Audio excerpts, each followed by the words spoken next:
I found out I had to work on Christmas, so I went online and had a meltdown. I made a video cataloging every single item in my boss's office, from her leather sofa to her used toothbrush. I said I was going to sell it all after work and use the money to hire 18 models. The video blew up. The top comment was from my boss herself.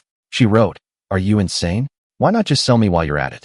Are you having second thoughts about something?" As the CEO's executive assistant, right now, I was standing outside the conference room, holding a freshly brewed cup of coffee. The sound of her voice, dripping with sarcasm, cut right through the soundproof door. She spoke at a rapid-fire pace, every word crystal clear. "What am I even paying any of you for? Seriously, did you write this proposal with your feet?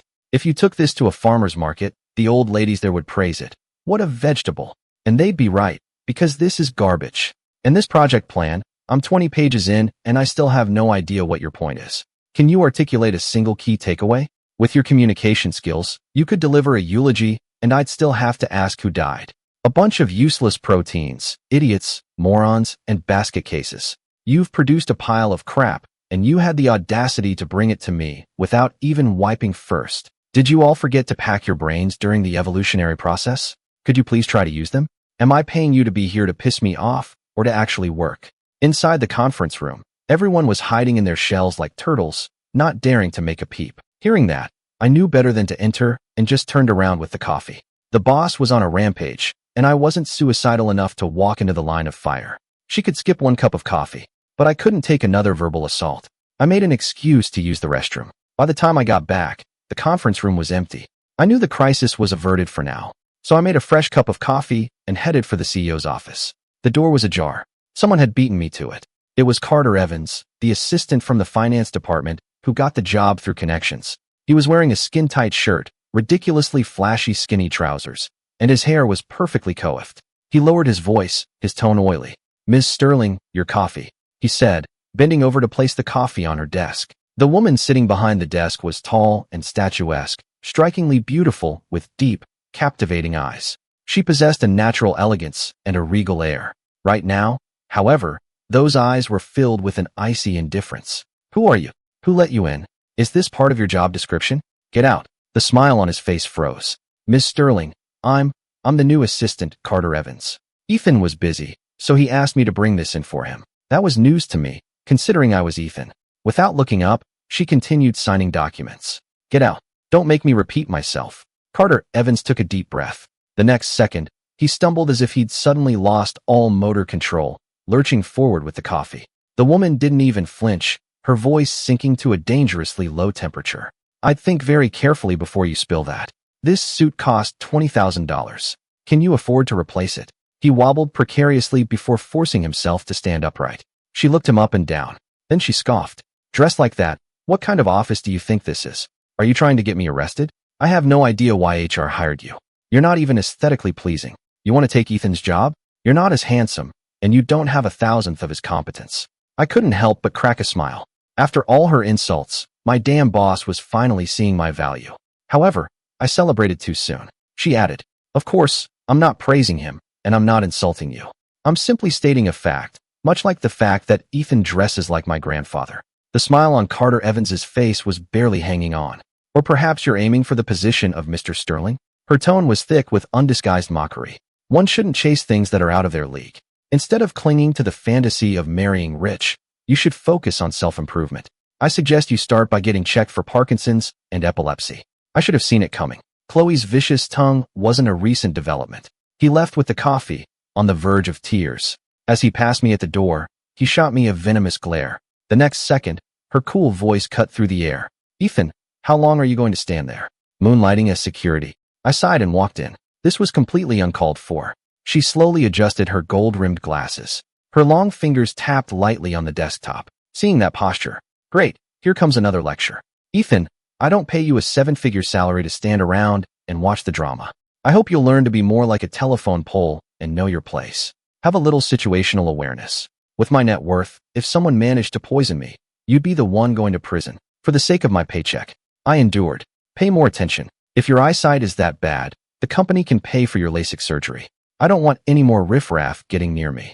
I wear non-prescription glasses, and she knows it. She might as well have just called me blind. And another thing, Ethan, do you ever look in a mirror?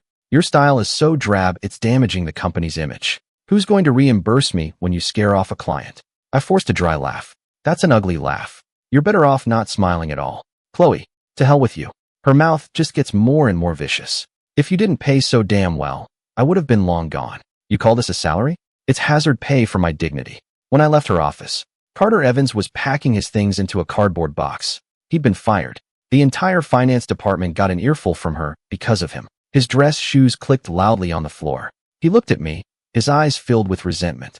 She may not think much of me, but she thinks even less of you. Don't think I can't see what you're up to. Who knows how you really got this job? You're not even fit to shine her shoes. I gave a small smile, shedding the meek persona I wore in front of the boss. Oh, I'm so sorry, but I have a master's from Columbia, you see. I got in on actual, merit. You're right. That's nothing compared to getting in with a degree from a state school and a little nepotism, Mr. Evans. It's bad enough he makes my life difficult on a daily basis, but today he got me yelled at and then tried to slander me. Does he really think I'm a doormat anyone can walk all over? You want to insult me for free? Dream on. You. Using my height advantage, I leaned in closer. Sleeping your way to the top? It's hard for me to comment, since I have no experience in that department. We're in completely different fields. I wish you the best of luck. Enjoy your unemployment, Mr. Evans. He couldn't out-talk me, and he certainly couldn't out-fight me. So what could he do? Nothing but glare and fume. A good chunk of my frustration finally dissipated. As they say, speak your mind and find peace. Hold it in and get an ulcer. It's true. In the afternoon, I was tending to my boss's money tree, loosening the soil and watering it. With a small trowel in hand, I got more and more into it. The office was empty. My old habit kicked in. I couldn't resist humming a little tune. In the big office, I dig and dig and dig. For a salary so big, that's still not enough to live. While my super annoying boss just nags and nags. Suddenly, I heard a sigh from behind me. Chloe was leaning lazily against the doorframe. I had no idea how long she'd been listening. The corner of her mouth twitched into something that wasn't quite a smile. Such a beautiful singing voice, Ethan. Do you have a death wish? As someone who is completely tone deaf, being caught in the act of singing, I was so embarrassed my face flushed crimson. Thinking of a career change to a singer? Because if you are, I'm calling the cops. Chloe, go to hell. It was the day before Memorial Day weekend. Chloe had just gotten back from a business trip. Her driver, Alex, had the day off, so she asked me to pick her up from her hotel. The entrance was crowded, and I couldn't spot her anywhere. So I gave her a call. Boss, where are you? Her voice on the other end was cool and low. Across the street. Confused, I pulled the car forward a bit. Still don't see you. Can you wave or something? Her voice sounded like it was being squeezed through clenched teeth. Ethan, I've been waving so much my arm is about to fall off. I think I've accidentally hailed a dozen cabs. My heart sank. No, I seriously didn't see you. She scoffed. You drove right past me. When she finally got in the car, I gave an embarrassed smile, trying to cover up my awkwardness. Chloe sat in the passenger seat, one leg crossed elegantly over the other. She shot me a meaningful look. You've got eyes in your head, but all you do is blink with them. I wanted to poison her, and I wasn't kidding. Then she spoke again. Pack a bag tonight. You're coming on a business trip with me tomorrow. What? I almost lost my grip on the steering wheel. I thought she'd forgotten what day it was. Boss, tomorrow is the start of Memorial Day weekend. She replied matter-of-factly. I know. You have got to be kidding me. I have a dinner date with a beautiful woman tomorrow. I'm a simple man. I like money, and I like beautiful women. That woman has been calling me honey all week. How could I possibly stand her up? I made a last-ditch effort. Boss, is there any way I don't have to go? She glanced at me, then gently but cruelly uttered two words. No, unless you want to quit. This was revenge. Absolute, petty revenge. What a petty idiot. I was so angry I started driving like a maniac. I ignored all her attempts to say something on the way there. When we got to the office, she didn't get out of the car. Her brow was furrowed, and her face was a sickly shade of pale. Crap, I forgot she gets carsick. Her tone was stiff. Ethan, in a 15-minute drive, you passed 10 cars, cut off 8 others, and swore 6 times. Do you have road rage? If you're not going to think about your own safety, at least think about your passengers. Riding shotgun with you is a death wish. I suggest you never drive again. I suggest you keep your mouth shut. Back in the office, I started organizing the files for the trip. The woman from my date sent me an iMessage. She asked what time I was heading out tomorrow, saying she could pick me up. I replied, full of guilt. No need. I have a last-minute business trip. Let's reschedule. So sorry. She paused for a moment, then replied cheerfully. No problem. I'll wait for you. Just be safe on your trip. Have a good flight. She was so sweet and understanding, I could have cried. The more I sorted through the files, the angrier I got. My boss wasn't around, so I grabbed my phone and filmed my little meltdown. I cataloged every item in her office, from the umbrella she uses and the bowl she eats from, to the handmade Italian rug on the floor. From the leather sofa she sits on to the toothbrush in her private bathroom. I added the caption, "Selling all of this after work to hire 18 models." I filmed it and posted it to TikTok. Later that night, before bed, I habitually opened the app 99 plus notifications. The video had unexpectedly blown up. The top comment read, "Are you insane? Why not just sell me while you're at it? Are you having second thoughts about something?" That familiar tone made my heart skip a beat. The comments were ruthless. "Welcome to the public execution. LMAO, first time I've seen someone get caught by their boss for a meme. OP. Tomorrow I'm getting fired for breathing too loudly. This office is ridiculously lavish.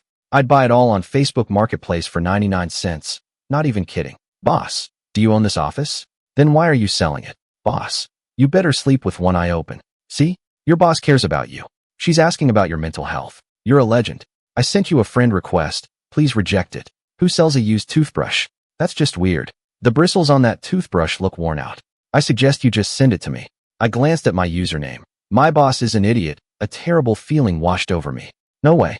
It couldn't be that much of a coincidence. I remembered my boss didn't use this app. I clicked on the commenter's profile. It was blank, but the IP address was located in New York City, just like mine. I breathed a sigh of relief. But the next second, an iMessage popped up from Chloe.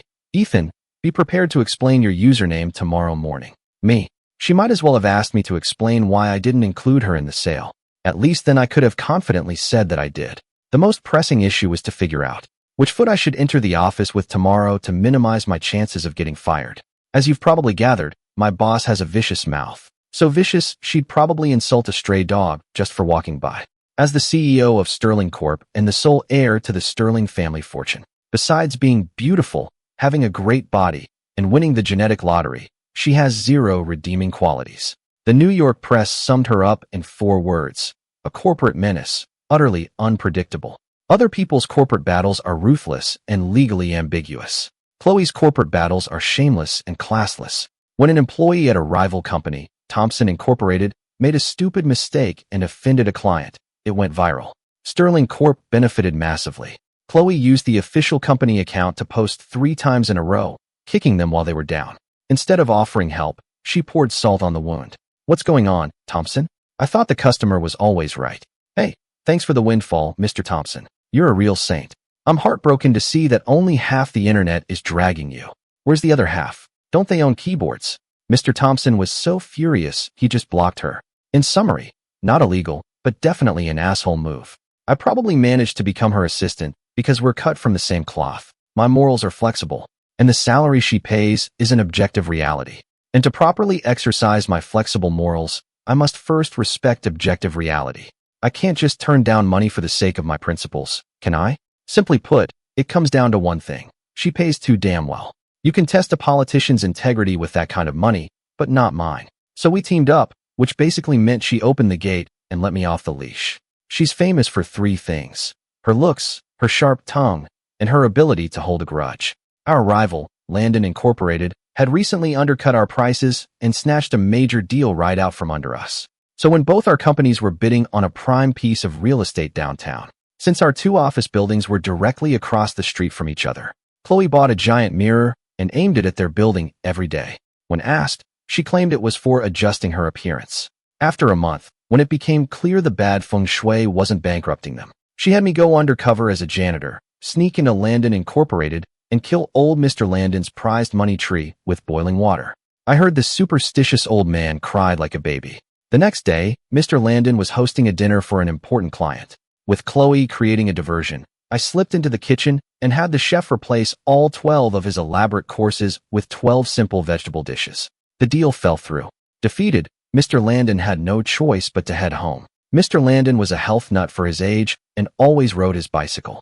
I had just let the air out of his tires. Moments later, Chloe drove by, cool as a cucumber, pretending it was a chance encounter, and graciously offered him a ride home. It left the old man completely bewildered. He didn't know whether to curse her or thank her. He was still trying to figure out her angle. When he got home, his wife gave him hell for the lipstick stain on his shirt collar. By the time Mr. Landon realized what had happened, it was too late. and he was filled with a regret he couldn't explain. Defeated in business and in his personal life. Having had her fun with the father, Chloe set her sights on the daughter, Maya Landon. Maya was still in college and had no interest in the family business. She was forced to show up at the office every day. She spent her workdays either playing video games or streaming shows. Chloe bribed Maya's secretary. If Maya was streaming shows, the secretary would unplug the router. If she was gaming, the secretary would hide her charger. Within 2 weeks, Maya had been relentlessly flamed by her teammates and had dropped 3 ranks in her game.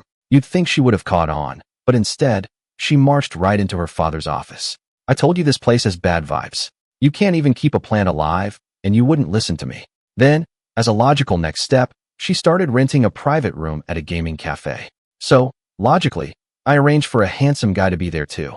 And then, logically, Chloe called Mr. Landon to report that his daughter was misbehaving. I don't know how badly her parents chewed her out that night, but the next day she was at our office, crying to Chloe's grandfather about it. With all the distractions, Sterling Corp won the bid.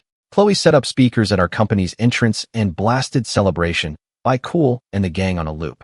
As her ever-thoughtful assistant, I knew exactly what she was up to before she even did it. I silently unfurled a banner. Sterling stands strong, Landon's all gone. The loud music and the red banner. It made Mr. Landon so furious he could barely see straight. He pointed at Chloe and yelled, "You little brat. I used to bounce you on my knee. You have a heart of stone." Chloe raised an eyebrow, her tone perfectly serious. "Mr. Landon, kind words build bridges. Let's not say things that are so divisive next time. On the bright side, I'm the most effective assistant Chloe has. She won't find anyone more devious, more capable than me. On the downside, I'd spent the last 6 months playing the part of a spineless yes man, and I ruined that whole act today. If it were just the video, that would be one thing. But the bigger issue is that we were mortal enemies in high school, and I screwed her over right after graduation. Back then, I never imagined that 6 years later I'd be working as an assistant for my old frenemy. After getting my master's, I'd landed a pretty good job at a big corporation. But my department manager sexually harassed me, and I impulsively beat her so badly she was hospitalized for 2 months. Since she was the chairman's sister-in-law, I was not only fired but also blacklisted from the entire industry. Just as I hit rock bottom, Chloe showed up. Instead of settling old scores, she offered me a high-paying job. She let bygones be bygones, hiring based on merit. She was a true saint. And to keep her that way, I decided to play the part of the perfect, obedient subordinate. I never expected my cover to be blown today. A serious miscalculation. And she's the type to hold a grudge. What if she decided to settle all our old and new scores at once? The thought was terrifying. I went to sleep. Good night, you stupid world. 9 in the morning. Her car was parked outside my apartment building. Chloe was sitting in the back, her long legs crossed, her profile sharp and elegant. I was still debating which foot to lead with when getting into the car. She slowly lifted her eyelids. "What? Planning to sell my car now?" "Of course not." I shook my head frantically. "Then get in. Are you waiting for a formal invitation?" Maybe because I hadn't slept well, my brain short-circuited. I subconsciously asked, "Boss, how should I get in? Left foot or right?" She snapped back, "Just jump in." And so I did. I obediently jumped in. Except I accidentally used the same amount of force I would for a long jump in gym class. I couldn't stop myself, and she didn't have time to move. My body lunged forward uncontrollably. It was completely unexpected. There was a soft thud. I heard a low, muffled groan as her back hit the car door. My forehead collided with her chin, and my hands instinctively reached out for support. Beneath my palm, I felt the soft fabric of her blouse and the steady beat of her heart. We were incredibly close. I could feel her warm breath on my hair, and her slender hand was resting on my waist. Her eyes were dark and unreadable. I looked up, and my eyes were uncontrollably drawn to her soft lips and the gentle curve of her throat. The atmosphere turned strange. A soft gasp from the driver's seat finally broke the silence. I sprang back from her as if electrocuted.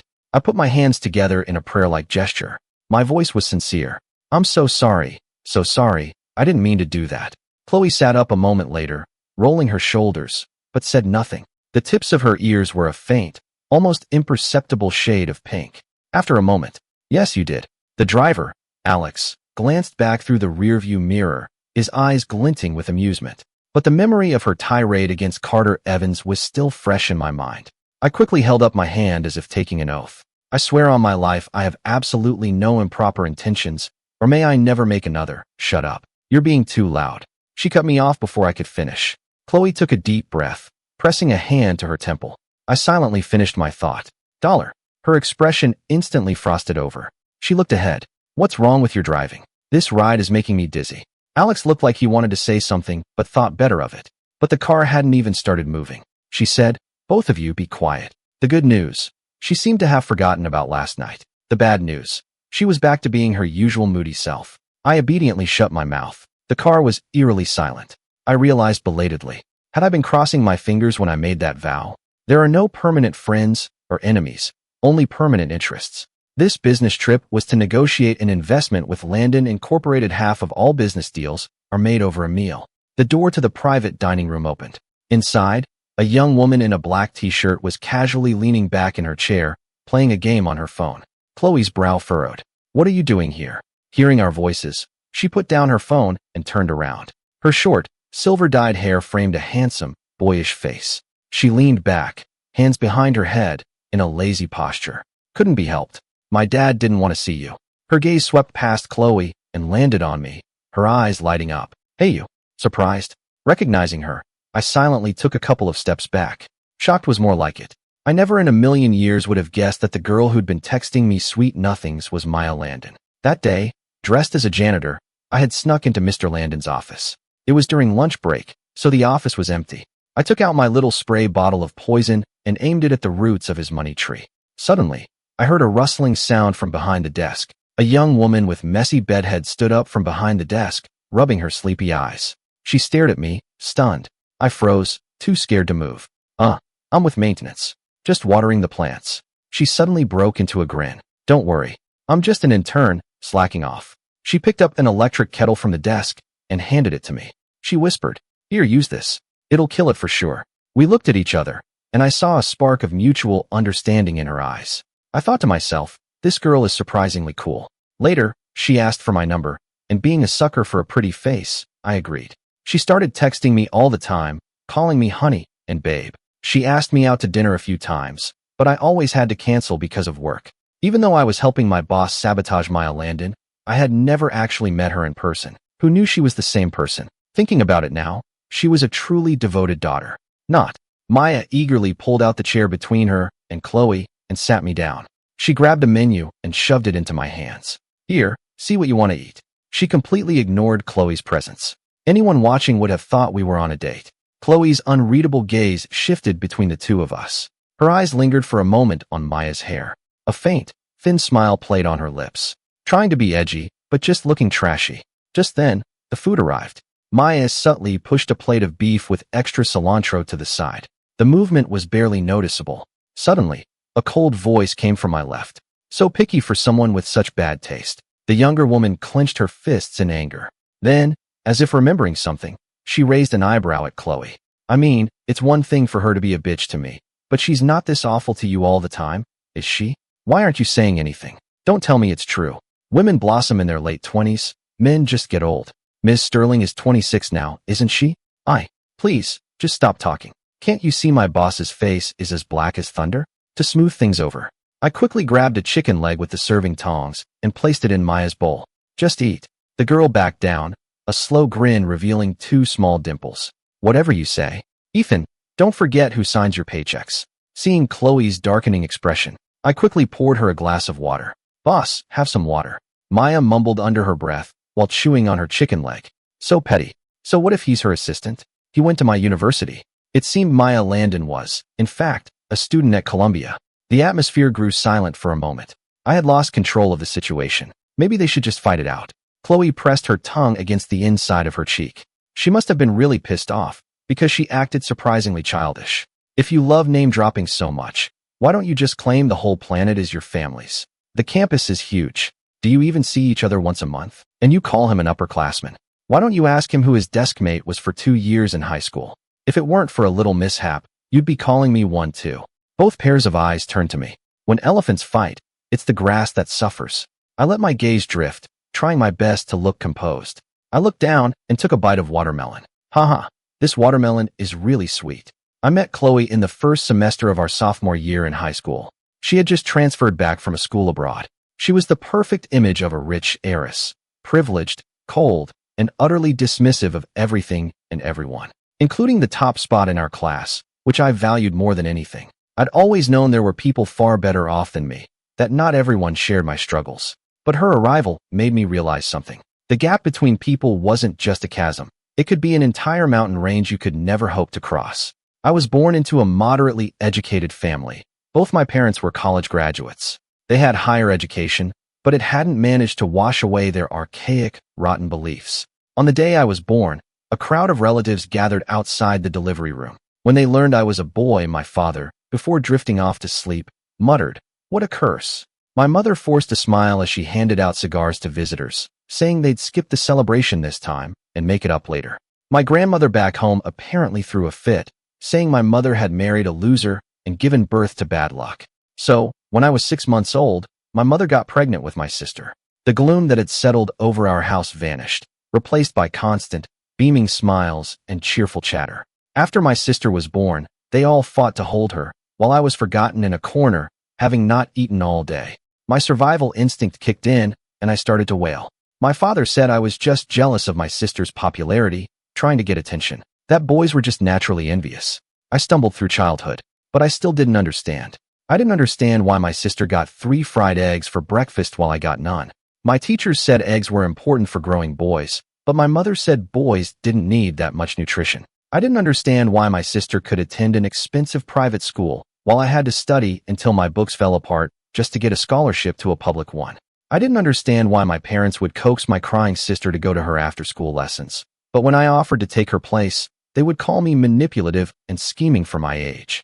I didn't understand why my sister never had to set foot in the kitchen or do a single chore, while I had to wake up early every day, my hands submerged in cold, greasy water, washing dishes, and scrubbing laundry for the entire family, year-round.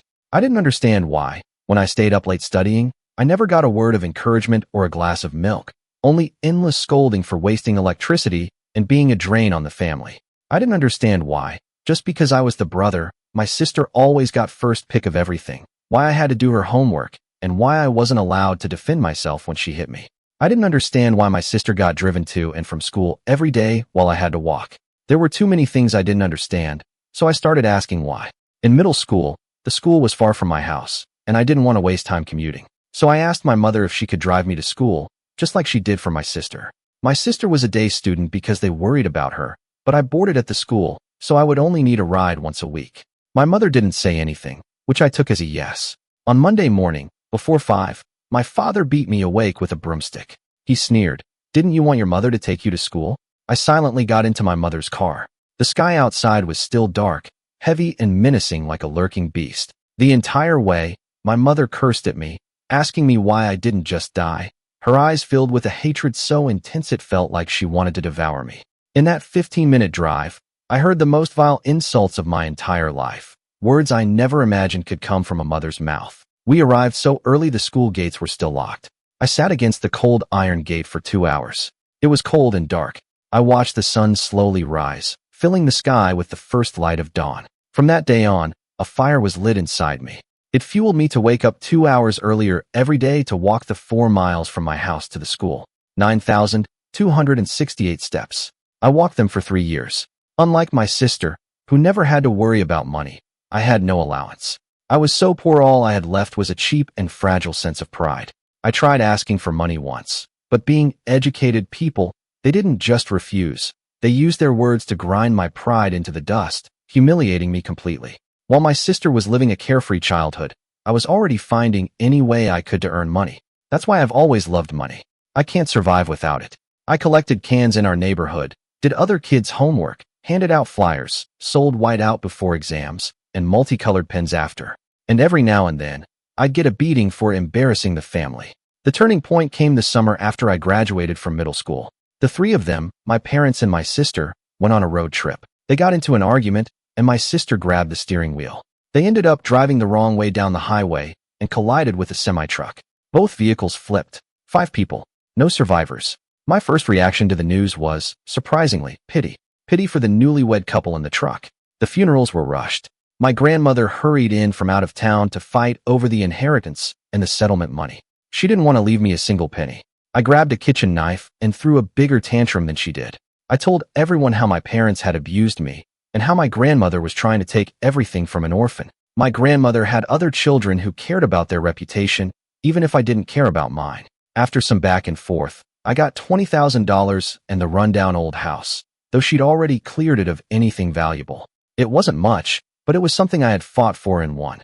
I also changed my name, from the boy who was a disappointment to Ethan Miller.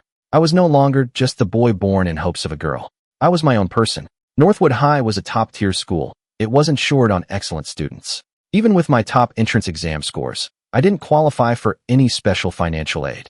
But from freshman to sophomore year, I was always at the top of the class. The monthly academic scholarship was always mine. The school, considering my circumstances, allowed me to live off campus.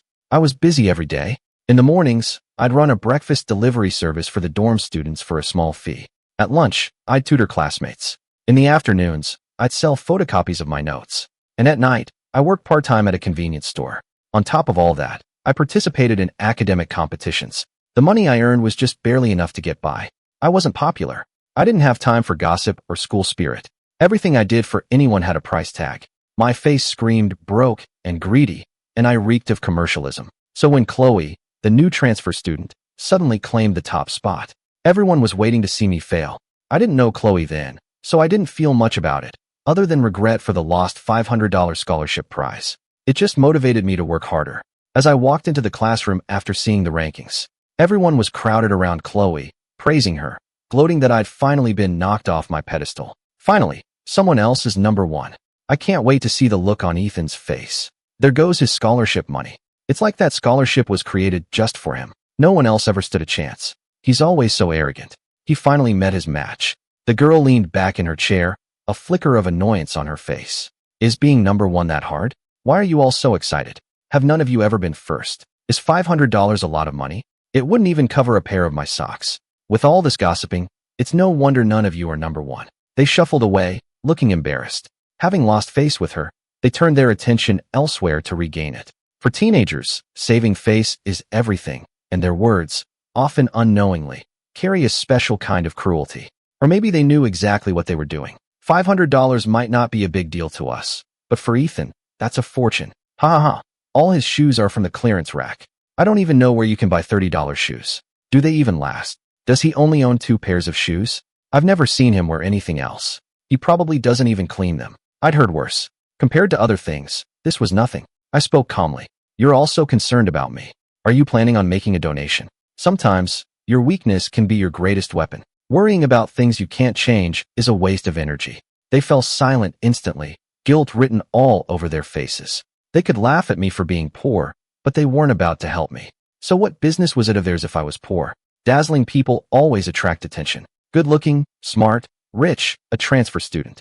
These labels made Chloe the main topic of conversation after class. They said she wore a new outfit every day, never the same pair of shoes twice, all of them ridiculously expensive. They said she was naturally gifted, getting top grades without even trying, while I had to rely on pure hard work. They said she was in a different world from the rest of us. To make someone stand out, you often need a foil. And I became her foil, the earth to her heaven, the street performer and the opera singer. I had done nothing to her, but I was suffering because of her. It wasn't her fault, but the mockery was all because of her. It was hard for me to be objective about her, especially when, after the monthly exams, our homeroom teacher noticed that her English was excellent while her literature was weak, and I was the exact opposite. So, we were forced to become deskmates. In English class, the teacher had us read passages from the textbook aloud. The normally strict teacher showered her with praise. All I got was, "Your accent needs work." It would have been one thing if she'd looked pleased, but she maintained her usual air of indifference. Her nonchalance made all my hard work feel utterly worthless. The things I strived for were things she could achieve without trying, things she probably scoffed at. As someone who loves money, I usually found rich people charming. But her, I just found annoying. I couldn't stand posers. She tried to talk to me. I ignored her. She asked me for help with homework. I refused. She said my English pronunciation sounded like an alien language. I told her it sounded like her literature teacher was the gym coach. Taking advantage of her weakness in literature, I started insulting her with elaborate, roundabout phrases. "You're about as logical as a screen door on a submarine. Question mark. You're insane. You're like a headless chicken running in circles, just embarrassing yourself over and over. You're all flash and no substance. Trying to be classy, but just looking trashy." She was so angry her lips were pressed into a thin line, her cheeks puffed out like a blowfish. The next day, she came to school with dark circles under her eyes, having clearly stayed up all night studying American idioms, looking as proud as a peacock. She started, "Takes one to know one," basically calling me the same. I retorted, "Pot, meat, kettle," basically calling her two-faced. She shot back, "I'm rubber, you're glue," basically saying whatever she said bounced off me and stuck to her. I finished with, "And I'm the one laughing all the way to the bank," basically meaning we were both ridiculous. I called her a poser. She called me dramatic. We couldn't stand each other. We took turns being number one in the class after every exam. But I noticed she used the same pen for every single test. Before each test, she'd clasp her hands together and mutter something under her breath. She was definitely cheating. Rich people had all sorts of tricks. I was worried she was using some kind of voodoo. So, for the sake of fairness, before the next exam, I bought 2 identical pens, one for her and one for me. After I swapped her lucky pen, her true colors were revealed. Our history teacher walked into class with the graded exams. He looked meaningfully in our direction. He was definitely looking at her. The 2 lowest scores in the entire grade are both in this class. Chloe, a 25. The class fell silent. 25 out of 100 was spectacularly bad. The girl in question looked utterly shocked. The teacher handed her the paper, his voice grim. "You're a real Benedict Arnold, you know that." I couldn't help but snort with laughter. He then turned to me. "Don't laugh. You're no better. You got a 20. If she's the traitor, you're the enemy soldier." The entire class, including Chloe, erupted in laughter. Oh, so it's true. Laughter doesn't disappear. It just moves to someone else. When I got my test back, I saw that the entire essay section was blank, cleaner than my conscience. Hers was too. We exchanged a look, then both rummaged through our pencil cases. The pen was labeled, "Disappearing ink." Since this was an unnecessary expense, I had asked the store clerk for the cheapest one they had. Sure enough, you get what you pay for. The test was out of 100 points, 75 for the essays, 25 for the multiple choice. The multiple choice section was done with a number 2 pencil for the Scantron, so the disappearing ink didn't affect it, which meant she'd gotten all the multiple choice questions right, while I'd missed one. "You swapped my pen?" Knowing I was in the wrong, I explained my reasoning. Her expression slowly hardened. "Ethan, are you insane? I was praying to Athena, the goddess of wisdom." "Oh, so that's what it was. Well, to be fair, I'll pray to Einstein before the next test." After that, I realized just how petty and vengeful she could be. Because I went to bed late and had to do my breakfast deliveries in the morning, I was often late for morning study hall. To avoid getting detention, I climbed the fence to get into school. She, someone who rarely even showed up for study hall, volunteered for the student council's discipline committee and started showing up at the crack of dawn just to catch me climbing the fence. My name was on the detention list for a month straight. My participation grade, which was tied to the honor roll, was completely shot. The honor roll came with a $1,000 prize. She could mess with my grades, but not my money.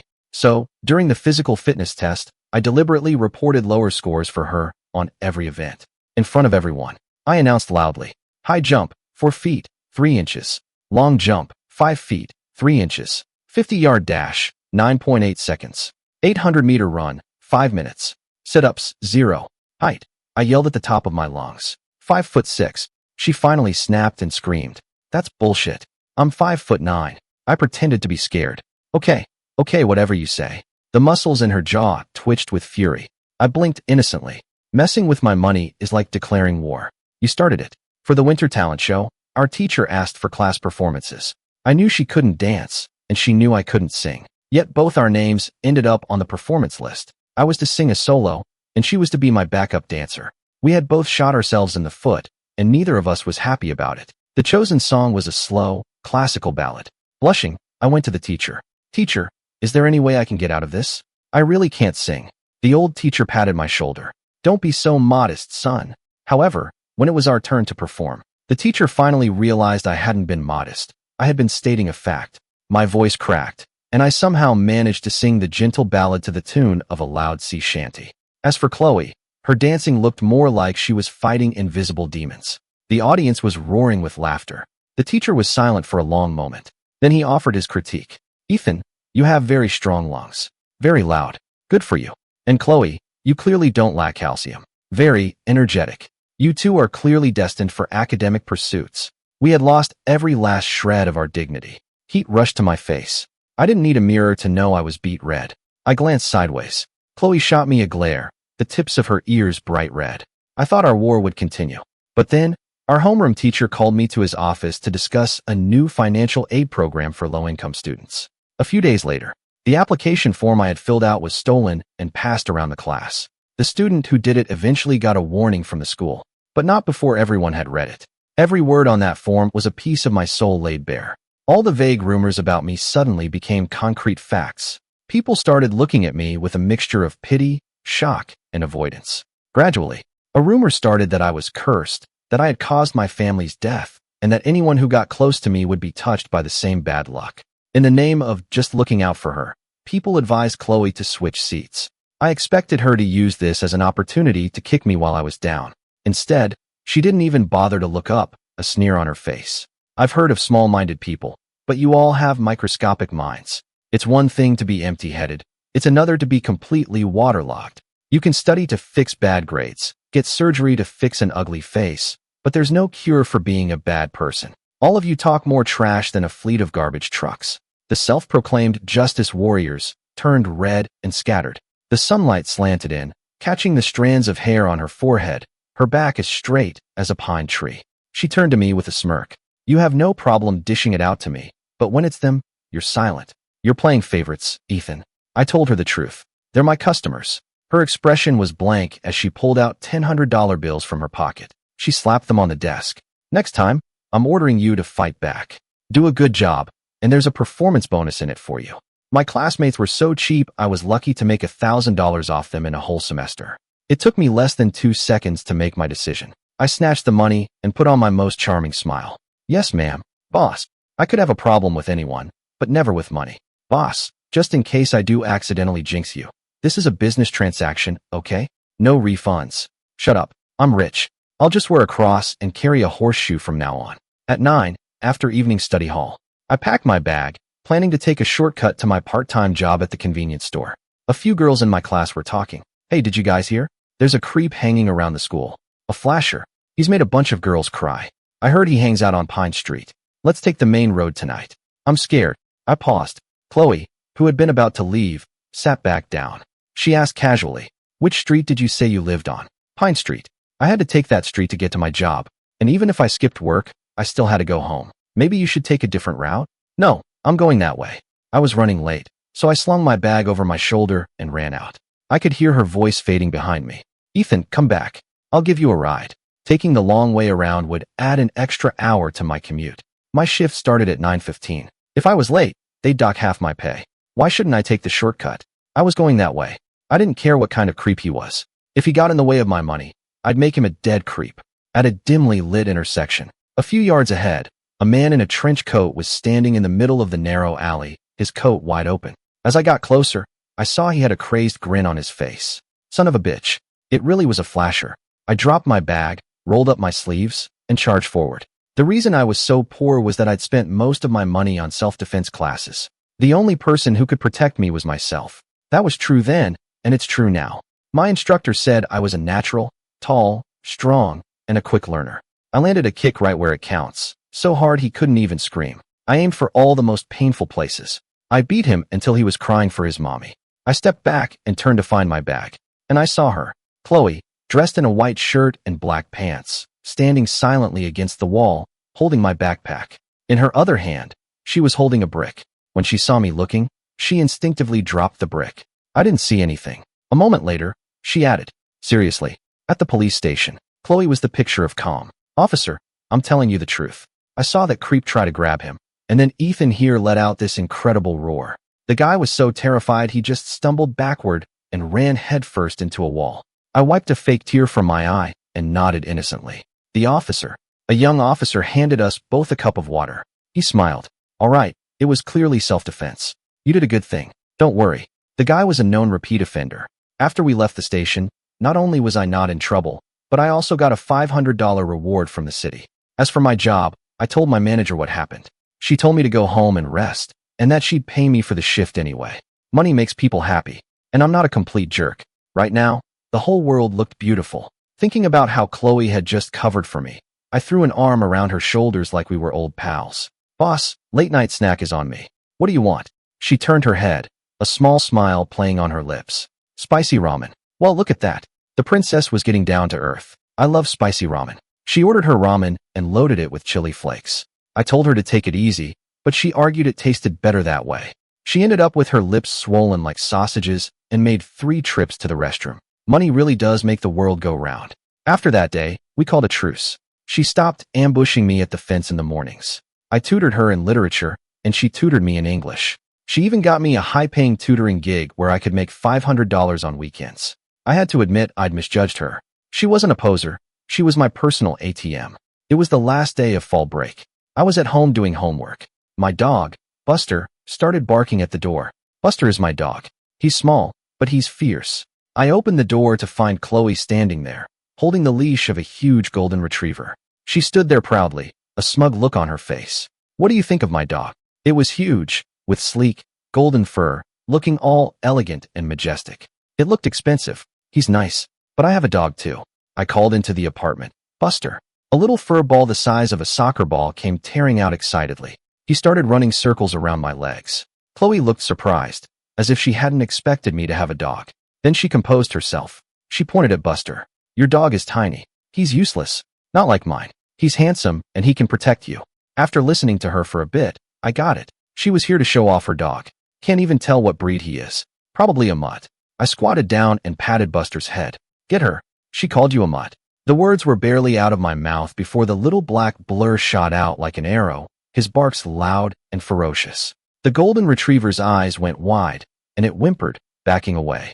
Chloe's face paled, and she started backpedaling, trying to explain. Hey, buddy, I didn't insult you. I said mixed breed. Buster doesn't bite, but he knows how to intimidate. I watched the show unfold while eating a slice of watermelon. Finally, after Chloe had called him sir, until her throat was hoarse, Buster trotted back and lay down on my feet like a king. Exhausted, Chloe plopped down on the ground, panting. Ethan, you did that on purpose. Well, you're the one who came all the way here to show off. Her eye twitched, and she was trembling with rage. Who was showing off? I came here to give you the dog. Oh crap, my bad. I quickly got up and handed her my half-eaten slice of watermelon. Here, sit, have some watermelon. She snorted. They say the pen is mightier than the sword, and you're proof of that. Without any ceremony, she got up, sat on my little stool, and took 2 huge bites of the watermelon. The next second, she seemed to realize something. She froze, looking like she wanted to bury her face in the watermelon slice. A blush started at her ears, spreading down her neck, turning from pink to a deep crimson. She pulled a small good luck charm from her pocket and shoved it into my hand. Happy birthday. Then, taking my watermelon, she bolted as if her feet were on fire. I stood there stunned. I watched her back until she disappeared from view. For a long time, I rubbed my stinging eyes. The wind must have blown something in them. Yeah, that was it. But the more I rubbed, the more they stung. Everyone else had seen that application form as a joke. Only she had seen my birthday. It turned out someone who wasn't even family would go out of their way to wish me well. I thought no one would remember. The day our SAT scores were released, we were tied for 8th in the state. I had to go back to school to file some paperwork, so I bought a bouquet of flowers to thank our homeroom teacher. In the teacher's lounge, he was chatting with some other teachers. That Ethan kid, he's finally made it out. I know, right? He's handsome, a shoo-in for an Ivy League school. He'll have no trouble marrying well. Sigh, do you think he and Chloe could ever be a thing? You're dreaming. Him even being her deskmate was a stroke of luck for him. He wouldn't be where he is today without her. School is the only place where people from such different worlds can even meet. In the real world, they wouldn't even cross paths. I listened in silence. I turned around and left, still holding the flowers. Their words echoed in my mind, and I didn't know how to argue against them. That night, I got a text. It was from Chloe, asking where I was planning to go to college. I said I hadn't decided yet. She texted back, I'm going to Columbia. You should. I held my breath, instinctively wanting to avoid whatever she was going to say next. I'm not going to Columbia. Then where are you going? My mind was a mess. I blurted out the first thing that came to mind. Cambridge. In England. I sold the house. A while back, the old house had been part of an eminent domain buyout. For $100,000, I was homeless. The chasm between us had become an ocean. She said okay. On the first day of the semester, I was registering for classes at Columbia. I got an international call. The caller ID showed a UK number. We were both silent. I could hear her soft breathing on the other end of the line. She spoke first. Ethan, did you fill out your application wrong? I didn't say anything. She continued, as if talking to herself. It's okay. I have money. I can just come back now, right? You're at Columbia, right? I like Columbia too. I slowly closed my eyes. No. The voice on the other end paused. Did you ever open that good luck charm? I shook my head, then realized she couldn't see me. No. Will you open it now? Please. She sounded like she was begging. I don't want to. I didn't dare. She let out a frustrated laugh. Do you really not get it? For a moment, I wanted to cry. I felt so lucky, and at the same time, so incredibly sad. I don't get it. I didn't get it then, I don't get it now, and I never will. Her voice was hoarse as she spoke, each word deliberate. Ethan, you're really something else. My heart wasn't made of stone, but I swallowed my words, too afraid to speak. I pushed open the door to the dim twilight outside, only the faint light of the stars to guide my way. If I didn't keep moving forward, the darkness would swallow me whole. I was 18 years old. In the golden age of my life, my pride and my insecurity were at war. Despite all the bickering, the negotiations went smoothly. After dinner, Maya invited me to a movie. She looked at me with her big, clear eyes, her voice pleading. You know, I got in so much trouble last time. Take pity on me, okay? I coughed guiltily. I was about to agree. Pity who? 110-pound girl? You're not exactly a delicate flower. Chloe's eyes were screaming. If you dare say yes, I'll dock your pay. I swallowed my words. Her tall figure stepped in front of me, completely blocking Maya from my view. The younger woman gritted her teeth. Ms. Sterling, I am the client here. The contract is already signed. It wouldn't matter if you were your father himself, unless you want to breach the contract, which comes with a penalty of 3 times the amount. She enunciated every word slowly and clearly. Maya's expression soured. You just wait. I'm going to go cry on your grandfather's doorstep tomorrow. Yep, definitely a kid. After Maya left, Chloe offered to drive me home. I shook my head and said there was no need. I was exhausted. Dealing with 2 bosses was more tiring than my actual job. I didn't want to have to keep up the act on the ride home. But then she coldly opened the car door. Ethan, do you have any idea what time it is? It's 10 o'clock at night, and you're going to go home alone? Are you trying to get me sued? If something happened to you, I'd be ruined.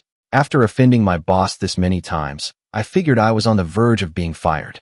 Since unemployment seemed inevitable, I figured I might as well make some extra cash before I left. I logged into my burner Instagram account. I posted a story. Schedule is open. DM with offers. Willing to travel. Limited availability. Within minutes, I had 99 plus DMs. I had influencers, celebrities, and a whole bunch of rich heirs in my DMs. Here's the deal. My boss has many flaws, but it's undeniable that her greatest assets are being rich and beautiful. Add to that her completely unconventional way of doing things, and she's basically a walking train wreck in the corporate world. As a result, she's something of an internet celebrity, a human trending topic. In this age of internet clout, some people wanted to ride her coattails for fame. Others just wanted to be associated with her pretty face. She was constantly being secretly photographed, sparking endless gossip and tabloid headlines. One day it's a movie star, the next an influencer, the day after that some rich heir with a thing for her. Even after she issued a clarification, the other party had already gotten the publicity they wanted. Chloe is a businesswoman. She would never let herself get the short end of the stick. So, if you can't beat them, join them. You want to create buzz? Fine, but you have to pay for it. What's that? You don't want to pay? Fine. Sterling Corp's legal team will sue you into bankruptcy. And so, every month, Chloe makes a hefty side income this way. Where there's demand, there's a market.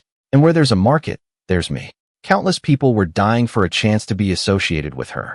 One side was willing to pay, the other was willing to accept. It was a perfect supply and demand chain, just missing a middleman to streamline the process, to make it standardized, transparent, and efficient. Adhering to the principle of bros helping bros, I sacrificed my own time and energy for the greater good and volunteered for the position. The market plays a decisive role in the allocation of resources, after all.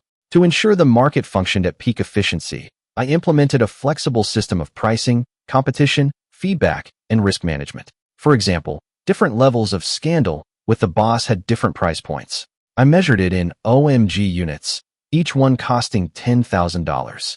A simple dinner, a shopping trip, a movie, those started at 50 OMGs. More adventurous activities like horseback riding, shooting, or rock climbing started at 100 OMGs, because those opportunities were rare. Of course, I never actually compromised my boss's reputation. A rumor is a rumor because of its ambiguity. On the internet, a fake relationship is the most fun to speculate about. If you post a clear photo of them holding hands, people lose interest. It's the vague, unsubstantiated hints that leave room for imagination that really get people excited. So, all I had to do was leak Chloe's schedule. After she left a location, my clients could go there, take a few photos, and strike some suggestive poses. And voila, a perfect scandal was born. Of course, all these opportunities were based on my boss's actual work schedule. So, spots were limited, and it was always highest bidder wins. I even offered some after-sales services for dissatisfied customers. I made sure my paying customers were always satisfied. To avoid scheduling conflicts, I even created a detailed calendar. And of course, I didn't do all this for free. A middleman has to take his cut. It wasn't much, just a little tip from the clients. Tip too little, and you might find the schedule fully booked next time. Tip generously, and you'd be welcomed back with open arms. Seeing as I was about to be fired, I decided to get back into my old business. I might have gone a little overboard. My boss was suddenly the subject of rampant rumors, while in reality, she was working like a dog. Online Chloe, shopping with a handsome model.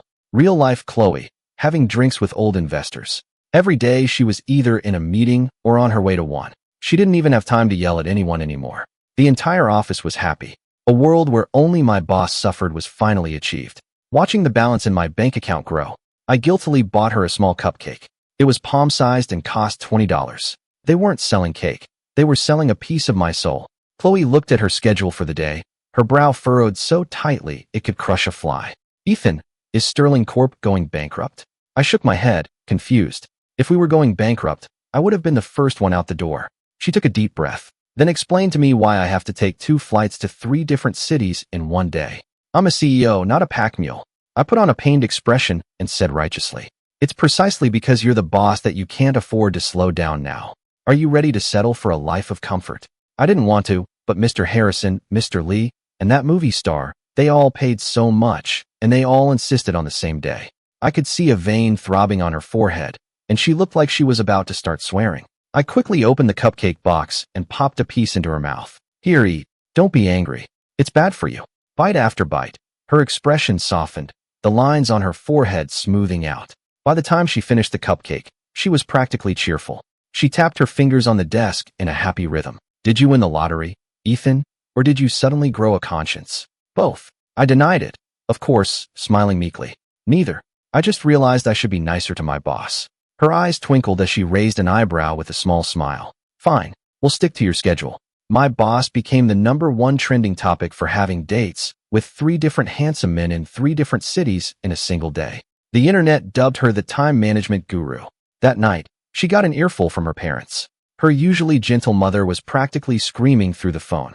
Chloe, you brat, when are you going to grow up and settle down? Her dad chimed in. At your age, I was married with a kid on the way. What are you doing with your life? Chloe glanced at me, her tone resigned. I'm saving up for a dowry. After she hung up, she sighed. Her thick lashes veiled the expression in her eyes. She looked almost pitiful. Ethan, I haven't eaten yet. I feigned shock. Why haven't you eaten? What if you starved to death? Who would pay my salary then? I had to squeeze every last drop. I took out my phone. I'm fining you $500. Maybe next time you'll remember to eat. She said, actually, I had 2 bowls. I was just so busy I forgot. I pushed my phone closer to her. You ate that much? What if you get sick? That'll be a $1,000 fine. Be more careful next time. The look she gave me was indescribable. We went on a business trip to a nearby city. It was a coastal city with beautiful scenery and, more importantly, a duty-free shop. No man could resist such a temptation, myself included.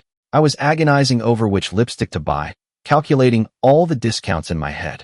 Chloe said, stop agonizing. Just buy them all. I barely make any money. How could I afford to be so extravagant? I'm poor. I'll pay. Consider it a company travel perk. My eyes widened. The surprise was so sudden. I was a bit dazed. I've never heard of this perk. She patted my shoulder. That's because you've never been the boss. That actually made a lot of sense. I had no rebuttal, so I chose to leave with my arms full of shopping bags. Boss, you're really nice. She asked meaningfully. How nice? It was a standard, empty compliment that has been used for centuries. A time-honored piece of social etiquette. And she was taking it seriously, trying to drive me insane? I had to answer tentatively. Very nice. She rolled her eyes at me. Insincere. Maybe I was too excited, because my emotions triggered an early visit from my Aunt Flo. I told my boss to head back to the hotel, while I ran to the convenience store downstairs to pick up some supplies. When I got back, I swiped my key card and went into the room. I rushed towards the bathroom, pad in hand. I pushed open the door to a cloud of steam. My boss was in the shower, completely naked, and she had a great body. The warm light illuminated the sleek, strong lines of her muscles, her broad shoulders and narrow waist. She turned her head in shock, and our eyes met. She fumbled to cover herself, covering one part only to expose another. My rational brain told me to scream, cover my eyes, and run. But my emotions took over. My eyes were glued to the spot, and my throat was too dry to make a sound. I licked my lips, my gaze fixed. Boss, is this another company travel perk? Realizing she couldn't cover everything, she finally just squatted down and covered her face, her voice a mixture of anger and embarrassment. Ethan, you're one of a kind, and not in a good way. I knew you were greedy, but I never knew you were such a pervert. Oh, my bad. I'd hidden it too well. I had looked too closely, and as a result, I had dreams about it all night. The next day at work, I ran into my boss at the elevator. I suddenly felt incredibly awkward. Ethan, huh? What? I snapped out of it and saw my boss looking annoyed. She held up 3 fingers. I called you 3 times. Sorry, I must have gone deaf for a moment. What can I do for you, boss? She cleared her throat, adjusted her tie, smoothed down her blazer, and finally ran a hand through her hair. So what do you think? Without looking up, I replied automatically. It's good, it's good. Her voice was laced with anger. The least you could do is look at me before you answer. I gave her a glance, so quick it probably left an afterimage. Very good. Humph. Completely clueless.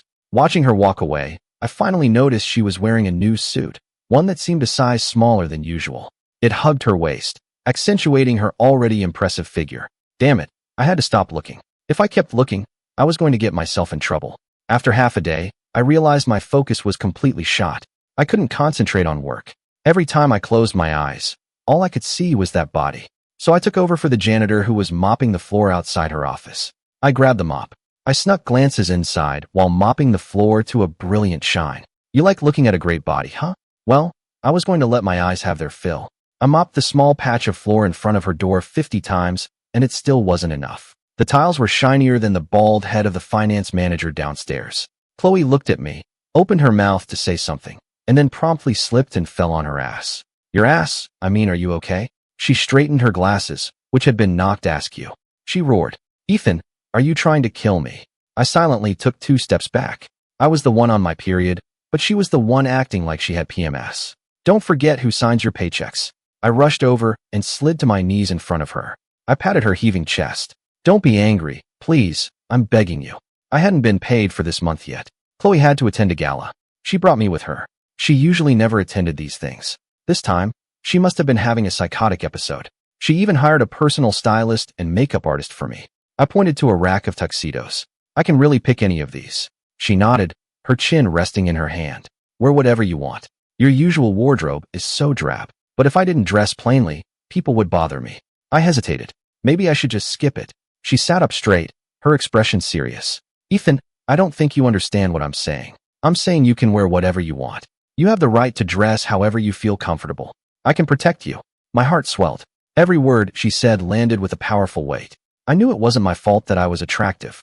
I knew it wasn't my fault that I, as a man, had been harassed. But no one had ever said that to me before.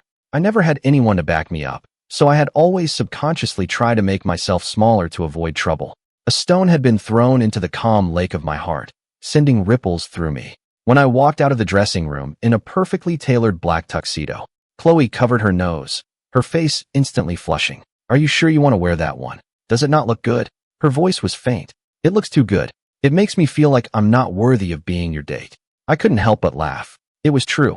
With my body, I could make a burlap sack look good. Heh. The gala was crowded, a mix of all sorts of people. I even saw the woman who had harassed me at my old job. She stood there with her potbelly, her beady little eyes roaming over my body with ill intent. Well, if it isn't Mr. Miller. Long time no see. Dressed to impress, I see. No matter how long it's been, you're still the same piece of trash. I rolled my eyes and made a sharp, cutting gesture with my hand. The sinister look on her face deepened, and she started to approach me, wine glass in hand. Suddenly, a finger wrapped in a silk handkerchief poked her in her protruding stomach. Back off. Chloe retracted her hand. Manager Davis, you should really keep your distance from people. We wouldn't want you to have a miscarriage, would we? She sniffed the air. Manager Davis, what's that strange smell on you? It smells like desperation. Is it because your desperation is leaking out of your pores? The woman was so angry smoke was practically coming out of her ears. Miss Sterling, so good to see you. Whether I'm well or not has no bearing on your general repulsiveness. Do you ever look in a mirror? Oh, right, you're so lacking in self-awareness it wouldn't matter if you did. Your face is an offense to the eyes, and you have a sleaziness that not even boiling water could wash away. The woman's face turned red with rage, but she was too stunned to come up with a retort. Chloe's tongue was too fast. Chloe reached out and patted the woman's large stomach. Her eyes filled with contempt. You must think with your stomach, because there's clearly nothing going on in your head. Now, why don't you go think about how you're going to explain that embezzlement charge to your brother-in-law, the chairman? She took my arm and led me away gracefully. Did we come here just for that? Still, it was incredibly satisfying. One day, I asked for a day off. She asked what for. I said I was going to visit a grave. She cleared her throat. Should I drive you? I could pay my respects to your family. I shook my head. No, I'll give you $5,000 to take me with you. The words on the tip of my tongue changed. It's not out of the question. In the cemetery, fallen leaves were scattered in front of the headstone. I came every year, not to pay my respects, but to show them how well I was doing without them. I was cursing them in my head when I saw Chloe pull out a bottle of expensive Macallan and start pouring it on my mother's grave. She was muttering something under her breath as she poured. I was speechless. This was too much. I had never even left a flower, and here she was, giving them expensive scotch. I said, they weren't good to me. She froze, then quickly righted the bottle. She turned to the headstone and said, just pretend I didn't say any of that. Then, in one smooth motion, she poured the rest of the scotch on the grave next to it. She muttered, here, ma'am, this is for you. If you want the rest, you'll have to ask your neighbor.